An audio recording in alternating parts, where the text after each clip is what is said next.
In this video, we will discuss the Require Authentication to Join option for your Zoom meetings. This is a feature that teachers now have the option to implement for their Zoom meetings. Implementing the Require Authentication to Join feature will force students to be logged into their Google account to join your Zoom meeting and automatically add the student's first and last name as their Zoom name. Why would you want to use the Require Authentication to Join option? Teachers, specifically at our intermediate and middle schools, have communicated that on occasion, students will purposefully type in someone else's name as they're entering a Zoom meeting to impersonate another student or staff member. Using the Require Authentication to Join option will override any name that the student manually types in. To set this up, log into your Zoom account and click on Meetings and Personal Room. This is where you can modify settings for your personal meeting room. At the bottom, click Edit.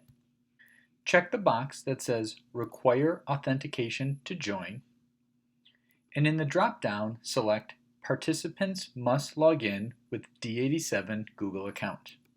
At the bottom, click Save. When scheduling a meeting versus using your personal meeting room, you can require authentication to join in the same way. Click Require Authentication to Join and select Participants must log in with D87 Google account.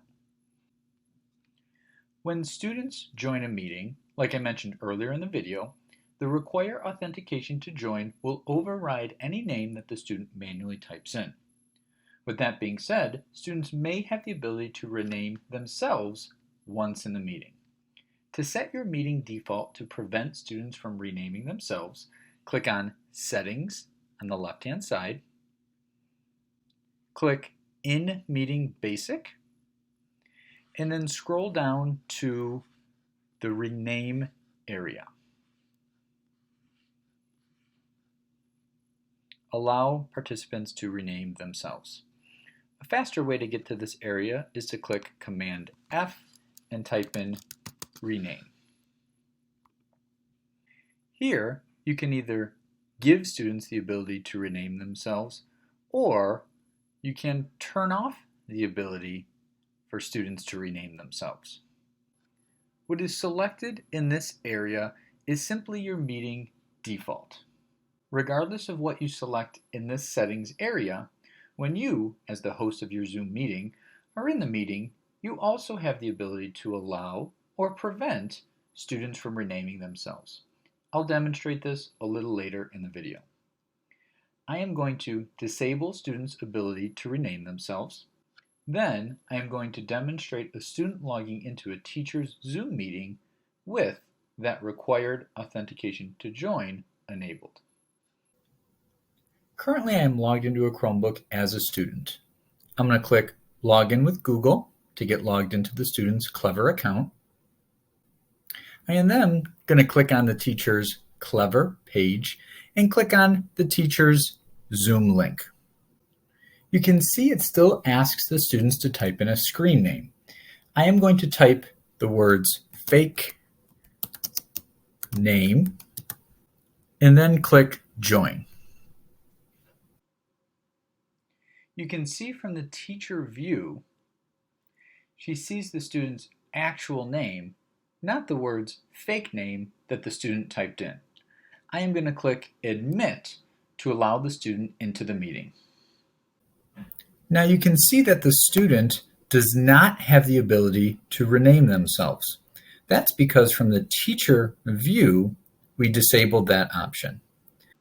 Now, from the teacher screen, they can click on Security and click Rename Themselves. And on the student screen, you can now see that they have the option to rename themselves.